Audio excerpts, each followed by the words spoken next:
19 फरवरी 2024 के अंदर तरसेम जसड़ की एक एल्बम आई है और एल्बम जैसे ही रिलीज हुई, इस एल्बम के पोस्टर और उस एल्बम का नाम पूरी दुनिया में एक बार फिर गूंजने लगा। उस पर बहुत चर्चा होती है, बहुत लोगों ने वीडियो भी बनाया है, बहुत लोग बोल भी रहे हैं कि तरसेम जसड़ ने पूरी जानकारी नहीं दी जो न्यू वर्ल्ड ऑर्डर के नाम से उनकी नई एल्बम आई है। उसने बाकी बहुत कुछ खोल के दुनिया के सामने रख दिया है, बहुत कुछ खोल के उसने उस तरफ इशारा कर दिया है जिस तरफ, अगर आपको याद हो, दीप सिद्धू ने किया था आंदोलन के दौरान। आप सोचते हो किसान आंदोलन हुआ था, वो जो 3 काले कानून आए थे वो भी इस न्यू वर्ल्ड ऑर्डर का ही हिस्सा थे।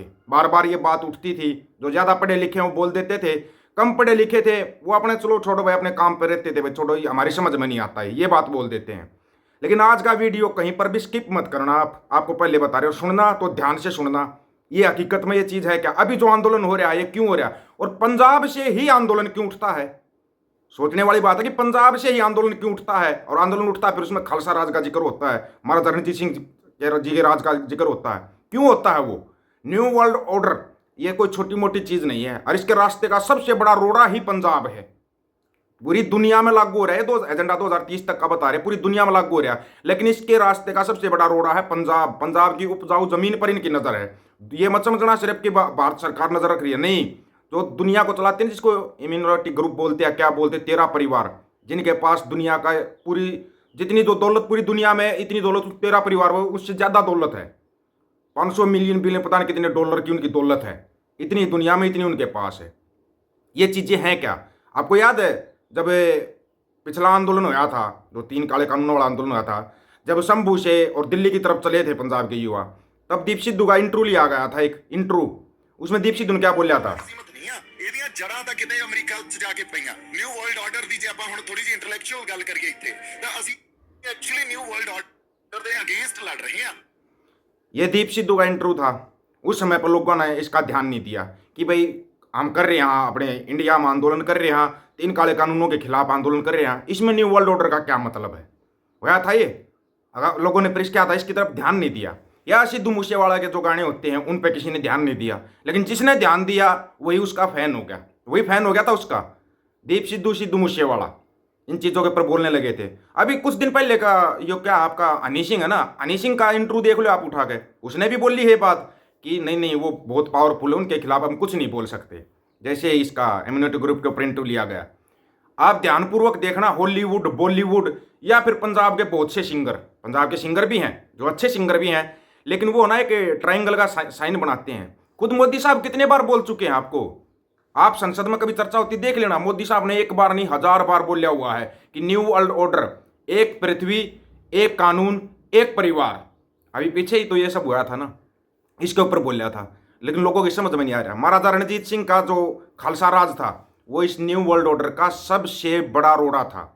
क्यों? क्योंकि वो अकाल पुरख के उससे चलता था। अकाल पुरख के अंदर जिसने ध्यान लगा लिया वो सिर्फ अकाल पुरख का आदेश मानते हैं, फिर किसी का आदेश नहीं मानते, इसलिए खालसा सबसे बड़ा अटका हुआ। आज अगर आप देखोगे ना, ये मत समझना सिर्फ कि इंडिया इंडिया में जिक्र होता है, आज सिखों का जिक्र दुनिया के जो बड़े बड़े अखबार हैं या बड़े बड़े न्यूज चैनल हैं सभी के ऊपर जिक्र होता है, सिखों का सभी के ऊपर। ये बात भी आपको बताई, एक बार नहीं 1000 बार बताइए कि सिखों का जिक्र क्यों होता है, कभी ध्यान दे लो आप इस बात के ऊपर, लेकिन किसी ने ध्यान नहीं दिया। हमारे को क्या दिखाया जाता, अपने को बोल देते, दक्षिण अफ्रीका को बोलते भाई गरीब देशों में गिना जाता, दक्षिण अफ्रीका एक गरीब देश है बोलते ना, लेकिन दुनिया का सबसे ज्यादा सोना दक्षिण अफ्रीका में निकलता है। दुनिया का सबसे ज्यादा सोना दक्षिण अफ्रीका के पास है, लेकिन उसको निकालने वाला कोई और है। दक्षिण अफ्रीका वालों से तो मजदूरी करवाई जाती है, उनको वहां पे मजदूर बनाया हुआ है। तरसेम जसड़ ने इसका जिक्र किया हुआ है अपने एल्बम गानों के अंदर इस चीज का, उन्हें पंजाबी सिंगरों के भी बारे में बताया हुआ है, हॉलीवुड, बॉलीवुड, महाराजा रणजीत सिंह के खालसा राज के बारे में भी बताया हुआ है, दक्षिण अफ्रीका का भी जिक्र किया हुआ है। अगर आप उन गानों को ध्यान से सुनोगे ना तो आपको एक एक बात समझ में आ जाएगी ये बोलना क्या चाह रहा है। उसके लिए फिर आपको गहराई से, अगर इनकी गहराई की तरफ जाने लगे ना, ये जो था मेयर ओथफोल्ड, क्या नाम था उसका, उसने 1776 में प्लान बनाया था। कब? अभी 2024, 1776 में उसने प्लान तैयार किया था कि पूरी दुनिया पर कब्जा करना है। दुनिया के अमीर अमीर 13, आप सोचते हैं आप अमेरिका में ही बैठा है, मेयर रोथफोल्ड जो था अमेरिका में ही रहता, वो अमेरिका का क्या बिगाड़ लेगा? अमेरिका तो सबसे ताकतवर देश है, लेकिन अमेरिका के ऊपर 14 ट्रिलियन डॉलर का कर्जा है, 14 ट्रिलियन डॉलर कर्जा है। उस बैंक का कर्जा है जिस बैंक के मालिक वो 13 घराने हैं। उन बैंक गुलाम कैसे बनाया जाता है? गुलाम बनाया जाता है कर्ज दे के। कर्ज देने के बाद ही तो गुलाम बनता। आप पुरानी फिल्मों में भी देखते थे, वो लाला से कर्ज ले लेते थे, फिर वो उनकी गुलामी करते थे। उसी गुलामी से छुटकारा देने के लिए पंजाब लड़ता है। ये मत समझना पंजाब सिर्फ अपनी लड़ाई लड़ रहा है, पंजाब पूरी दुनिया की लड़ाई लड़ रहा है। पूरी दुनिया की लड़ाई अकेला पंजाब लड़ रहा है। और हरियाणा इसके साथ इसलिए खड़ा था कि हम अलग अलग अपने को मानते नहीं। इसलिए पंजाब और हरियाणा जो लड़ाई लड़ रहे हैं ना, वो पूरी दुनिया की लड़ाई लड़ रहे हैं। पूरी दुनिया को गुलाम बनाने का एक एजेंडा सेट किया हुआ, उस एजेंडे के खिलाफ आवाज उठा रहा है पंजाब और हरियाणा। देश पंजाब पूरी वर्ल्ड के लिए लड़ रहा है। तो प्रदेश पंजाब जिसको हम बोलते हैं ना, पंजाब हरियाणा को, वो पूरी दुनिया के लिए लड़ रहा है। लेकिन लोगों तक ये बात कैसे पहुंचे? समस्या है ना कि लोग समझते नहीं इस बात को। दुनिया की सबसे ज्यादा उपजाऊ जमीन है पंजाब की, दुनिया की। आजमा लेना आप, कुछ सोचते ना किसी के पास के सबसे ज्यादा उपजाऊ जमीन जो होती है वो संयुक्त पंजाब की, और उसी के ऊपर नजर थी। आप देखो कितने बार टुकड़े किए गए हैं। तकरीबन पंजाब आधे से ज्यादा तोड़ के पाकिस्तान में दे दिया। उसके बाद हिमाचल, हरियाणा, पश्चिमी उत्तर प्रदेश, पूर्वी राजस्थान, J&K अलग कर दिया। कितना तोड़ा गया है पंजाब को? कभी किसी ने ध्यान ही नहीं दिया।